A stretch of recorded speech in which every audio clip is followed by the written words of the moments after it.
ሰላም ሰላም የዩቲዩብ ቤተሰቦቻችን እንደምናችሁ። ዛሬም እንደተለመደው ወደ እናንተ ምርጥ ፊልም ይዘንላችሁ መጥተናል። ይህ በዓለማችን እጅግ አደገኛው ተፋላሚ የዩሪ ቦይካ ታሪክ ነው። ሁላችሁም ስለ ቦይካ ታውቃላችሁ ብዬ አስባለሁ። ይህ ፊልምን ሰብስክራይብ አድርገው ይጀምሩ፣ ላይክም ማድረጋችሁን እንዳትረሱ። ሁልጊዜም እንደዚህ አይነት ምርጥ ፊልሞች ወደ እናንተ እንዲደርሳችሁ የደወል ምልክቷን ይጫኑ። ሐሳብ አስተያየታችሁንም በኮሜንት መስጫ ላይ ያስቀምጡልን። ቀጥታ ወደ ታሪካችን እንገባለን። ታሪካችን የሚጀምረው በሩሲያ ውስጥ በሚገኘውና ጥብቅ ጥበቃ ከሚደረግበት ብላክ ሂልስ ከተባለው እስር ቤት ውስጥ ነው። በዚህ እስር ቤት ግድግዳዎች ውስጥ በሚስጥር ተደብቀው የታሰሩ እስረኞች ምንም አይነት ሕግና ደንብ በሌላቸው በጣም በጭካኔ የተሞላባቸው አንደርግራውንድ ፍልሚያዎች ላይ ይሳተፋሉ። እነዚህ ህገወጥ ውድድሮች ሙሉ በሙሉ ጋጋ በተባለ ሰው ቁጥጥር ስር ናቸው። ጋጋም በሱ ምርጥ ተፋላሚዎች ላይ ከፍተኛ ገንዘብ በመወራረድ ሀብቱን የሚያካብት ተሰሚነት ያለው የወንጀለኞች አለቃ ነው። በቅርቡ በተደረገ አንድ ግጥሚያ ላይ የሱ ኮከብ ሻምፒዮን የሆነው ቭላድሚር ዚኮቭ የተባለ ተደባዳቢ ጥንካሬውን በድጋሚ ያረጋገጠበትን ድንቅ ብቃት ያሳያል። ጋጋ በትልቅ እርካታ ፍልሚያውን የተመለከተ ስለ ተፋላሚው አስገራሚ ጉልበት ከእስር ቤቱ አዛዥ ጋር ያወራል። በዚሁ መሃል ምግብ እንዲያመጣለት ረዳቱን አዞ ጥቂት ገንዘብ ሲሰጠው ያ ረዳት በእጁ ላይ ያለውን ገንዘብ መሬት ላይ ይጥላል። በዚህ ሰዓት ወለሉን እያጸዳ የነበረ አንድ የሚያነክስ አካል ጉዳተኛ እስረኛ ይህንን አይቶ እንደ ጣሉ ይነግራቸዋል። ጋጋ ወደሱ ዞሮ ገንዘቡን ውሰደው ቢለውም እስረኛው ግን በትልቅ ኩራትና ዝምታ ሳያነሳው ረግጦት ይሄዳል። ይህ ሰው ግን ተራ የጽዳት ሰራተኛ አይደለም። እሱ ዩሪ ቦይካ ነው። ቦይካ በአንድ ወቅት ታዋቂና እጅግ አስፈሪ ተደባዳቢ የነበረ ቢሆንም በመጨረሻው ከባድ ፍልሚያው ላይ በደረሰበት የጉልበት ጉዳት ምክንያት አሁን ሙሉ በሙሉ ተሰብሯል። በአንድ ወቅት በመላው ዓለም ይፈራ የነበረው ይህ ሰው አሁን ግን ማንም የማይሰማውና ማንም የማይጠይቀው ብቸኛ ሰው ሆኗል። ከእስር ቤት ግድግዳዎች በስተጀርባ አሁንም ቢያንስ 15 ረጅም ዓመታት የሚቀሩት በመሆኑ ቦይካ በቅርቡ የቀረበው አስቀድሞ በነፃ የመለቀቅ ጥያቄ ውድቅ ተደርጎበታል። በጠባብ ክፍል ውስጥ ለብቻው ሆኖ ያንን የተዳከመ እግሩን እንደገና ለማጠንከር እግሩን ስፖርት እየሰራ በኃይል ያስገድዳል። ለዚህም የሚጠቀመው ሌላ ምንም ሳይሆን የጽዳት ዕቃዎችንና የራሱን ጽኑ የውስጥ ፍላጎት ብቻ ነው። ቦይካ ሁልጊዜም በአሮጌው የክብር ትዝታዎችን ያስታወሰ እነሱ ውስጥ የተናወጠ ይኖራል። አንድ ቀን ግን ጋጋ ያ ገንዘብ አልወስድም ብሎ ረግጦ ሄደውን ሰው ማን እንደሆነ ለማየት በክፍሉ ሊጠይቀው ይመጣል። እናም ማን እንደሆነ ወዲያው ያውቃል። ጋጋ በአንድ ወቅት ቦይካ ምን ያህል ከፍተኛ ገንዘብ ያስገኝለት እንደነበረ ያስታውሳል። አሁን ደግሞ ለሱ ያለውን አክብሮትና አዳዲስ መብቶችንና ጥቅማ ጥቅሞችን ሊሰጠው ቃል ይገባል። የተሻለ ኑሮ ሁኔታ፣ የተለየ ክፍል፣ ሌላው ቀርቶ በእስር ቤት ውስጥ ቤተ መጻሕፍት ውስጥ እንዲሰራ ጭምር ሊፈቅድለት እንደሚችል ይነግረዋል። ነገር ግን ቦይካ እነዚህ ምቾቶች በሙሉ ውድቅ ያደርጋቸዋል። ለሱ ያለው ብቸኛው ጥያቄ እንደገና እንዲፋለም እድል እንዲያመቻችለት ብቻ ነው።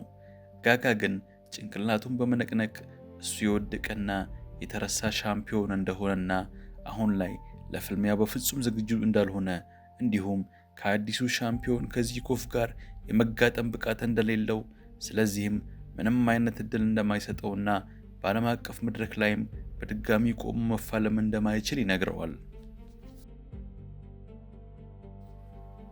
ብዙም ሳይቆይ በብላክ ሂልስ ከፍተኛ እስር ቤት ሌላ ደም አፋሳሽ ግጥሚያ ይካሄዳል። ቭላድሚር ዚኮቭ ተቀናቃኙን በከፍተኛ ጭካኔና በኃይል ሲያደቀው፣ በዚያ አቅራቢያ ቦይካ የሱን እያንዳንዱን እንቅስቃሴ በዝምታ ያጠናል። ከዚያም በውስጡ ትልቅ የድብድብ ወኔ የነደደ ወደ ክፍሉ ይመለሳል። የቆሰለውን እግሩን ከመቼውም ጊዜ በላይ በፍጥነት ስፖርት ያሰራዋል። ይህ የተረሳው ተፋላሚ ቦይካ የእሱ ጊዜ የመጣ እንደሆነ ውስጡ በደንብ ነግሮታል።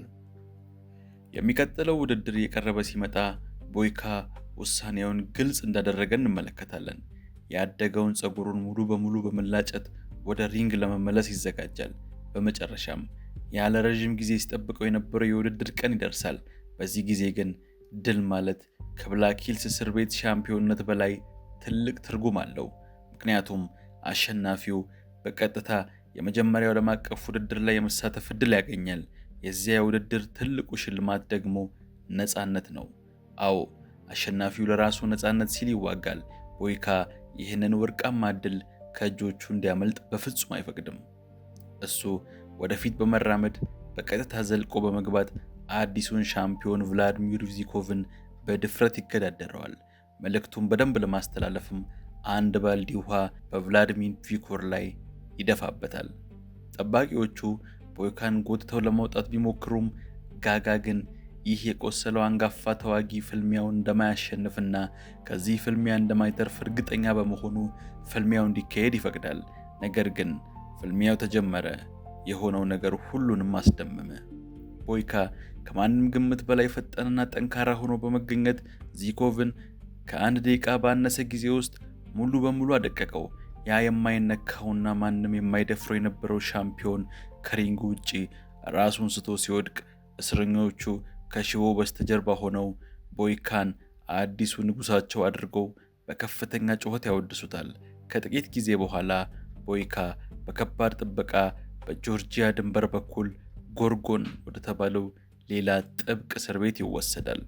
በተመሳሳይ ሰዓት በአቅራቢያው በሚገኝ አንድ የቅንጦት ሆቴል ውስጥ የዚህ ዓለም አቀፍ ውድድር ወንጀለኛ ደጋፊዎች መሰብሰብ ይጀምራሉ።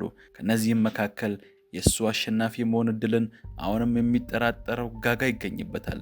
በጆርጂያ እስር ቤት ውስጥ ዋናው አዛዥ ዋርደን ኩስ አዲስ የመጡትን ተዋጊዎች ያሰልፋቸዋል። አብዛኛዎቹ ተፋላሚዎች ዝም ያሉና ታዛዥ ሲሆኑ፣ ቱርቦ የተባለው አሜሪካዊ ግን የተለየ ነው። እሱ ለማሸነፍ ማቀዱንና ከጎርጎን በነፃነት እንደሚወጣ በድፍረት ይነግራቸዋል። ይቅርታ ምን አልከን? ይለዋል ጠባቂው።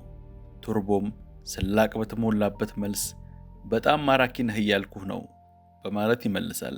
ጠባቂውም እዚህ ያወራህ ያለኸው አንተ ብቻ ነህ እያለ ከኋላ ያስመታዋል።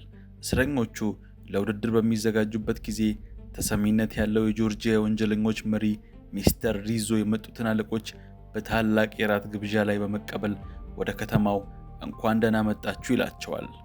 በማግስቱ ጠዋት ዋርደን ኩስ ለተፋላሚዎቹ ስለ እስር ቤቱ ሕግ እያብራራላቸው ይታያል። በየቀኑ ተፋላሚዎቹ ለትሬኒንግ 1 ሰዓት ብቻ ይፈቀድላቸዋል። ነገር ግን ከዚያ በፊት ከባድ ሥራ መስራት አለባቸው። በሰንሰለት ታስረው በተራሮች ላይ በሚገኘው የድንጋይ ማውጫ ቦታ ይሄዳሉ። ቱርቦ አሁንም በትዕቢት ተሞልቶ ዝም ለማለት ፈቃደኛ ባለመሆኑ ከባድ መዶሻዎችን አላነሳም በማለት ከጠባቂዎች ጋር ክርክር ይጀምራል። ጠባቂውም አፍህን ዝጋና ስራን ቀጥል በማለት ይጮህበታል። በዚህ መሃል የኮሎምቢያው ተፋላሚ ራውል ድንጋይ ከመስበር ይልቅ ወንበር ላይ ተቀምጦ ልዩ እንክብካቤ ያገኛል። ይህም ሌሎቹ ተዋጊዎች እሱን ለምን ምህረት እንደተደረገለት እንዲያስቡ አደረጋቸው። ቱርቦ የቦይካን ቀዝቃዛና ያልተመቸው አይነት እይታ ሲያስተውል ወዲያውኑ ቁጣውን ወደሱ ያዞራል። ነገር ግን ከመጣላታቸው በፊት ጠባቂዎች ጣልቃ ይገባሉ። አሁኑን አቁሙ፣ መደባደብ የምትችሉት በሪንግ ውስጥ ብቻ ነው፣ ሌላ ቦታ አይቻልም ብለው ያስጠነቅቋቸዋል። ከመጀመሪያው ፋይት ግጥሚያ በፊት የሚደረገው ስልጠና ላይ አሜሪካዊው ቱርቦ ቦይካን ማበሳጨቱን ይቀጥላል። ሆኖም ቦይካ ይረጋጋል። በነገሩም ውስጥ ለመግባት ፈቃደኛ አልሆነም።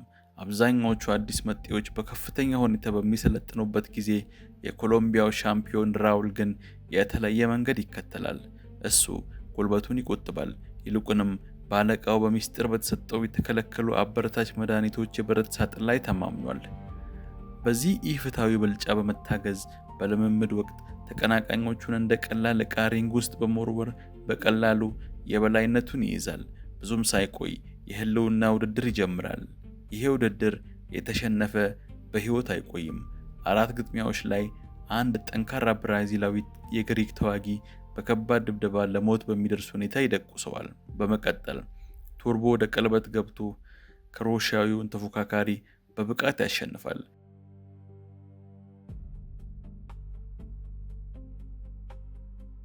ከዚያም የቦይካ ተራ ይደርሳል። እሱም ከፈረንሳዩ ተወዳዳሪ ጋር ይጋጠማል። ጋጋ ከዳር ሆኖ የተመለከተ የቀድሞ ኮከቡ ወዲያው ይሸነፋል ብሎ ይጠብቃል። መጀመሪያ ላይ ውጊያው እኩል ይጀምራል። በእያንዳንዱ ልውውጥም ግጥሚያው ኃይለኛ እየሆነ መጥቷል። በቦይካ የማያቋርጥ ጥቃት ምክንያት ቀለበቱ በደም ይሸፈናል። ነገር ግን ፈረንሳዊው ተፋላሚ ተስፋ ሳይቆርጥ በአዲስ መልክ በድጋሚ ጥቃት ይሰነዝራል። በመጨረሻ ግን የቦይካ ጥንካሬ ከአቅም በላይ ይሆንና የደከመውን ተቀናቃኝ በደረቱ ላይ በሰነዘረው ከባድ ድብደባ ያሸንፈዋል። ቢሆንም ግን ከቀለበቱ ሲወጣ ቦይካ ጉዳት በደረሰበት እግሩ ላይ በግልጽ ያነክሳል። በመጨረሻም ዶላር የሚል ቅጽል ስም የሚታወቀውና ዋናው ተፋላሚ ራውል ከሰሜን ኮሪያ ቀልጣፋ ተደባዳቢ ጋር ይጋጠማል። ራውል ውጊያውን ወደ ጨካኝ ትዕይንት ይለውጠዋል። ተቀናቃኙ በደም ተለውሶ ራሱን ስቶ እስኪወድቅ ድረስ ህዝቡ እየጮኸለት ያለምንም ርህራሄ ቀጠቅጠዋል። ዙሩ ሲጠናቀቅ ዋርደንኩስ የተሸነፉትን ተዋጊዎች ለመጠየቅ ወደ ሕክምና ክፍሉ ይመጣል። እሱም ጨካኝ በሆነ ድምፅ ጨዋታችሁ አብቅቷል፣ ወደ ነፃነት የምታደርጉት እድልም ጠፍቷል ይላቸዋል። ነገር ግን ወደ ክፍላቸው ከመመለስ ይልቅ የተሸነፉትን ተዋጊዎች በጥበቃ ተወስደው በሚስጥር እንዲረሸኑ ወይንም እንዲገደሉ ይደረጋል።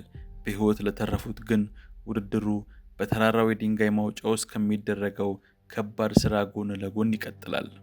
እዚህ ቦታ ላይ ቱርቦ እንደገና ቦይካን ማበሳጨት ይጀምራል። ባለፈው ውጊያ ላይ የሱን ድክመት ስላስተዋለ አሜሪካዊ የተጎዳውን ጉልበቱን እየመታ በማያቋርጥ ወሬ ያፌዝበታል። በመጨረሻም የቦይካ ትዕግስት ያልቃል። እሱም በቱርቦ መንጋጋ ላይ ከባድ ቡጢ ያሳርፍበታል። በዚህ ምላሽ የተደሰተው አሜሪካዊ ለረጅም ጊዜ ሲመኘው የነበረውን ድብድብ ለማግኘት በቡጢ ይዘልበታል። ስራ ቦታ ላይ ጥል በመጀመራቸው ሁለቱም ሰዎች ይቀጣሉ። ቦይካና ቱርቦ ወደ ጉድጓድ ይጣላሉ።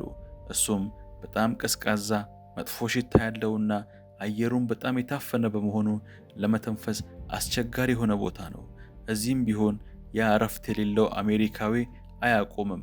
በብረት በሩ በኩል ቦይካን ማበሳጨቱን ይቀጥላል። በጉድጓዱ ውስጥ አንድ ሌሊት ካሳለፉ በኋላ አለቆቹ ተፋላሚዎችን ለማየት ይመጣሉ።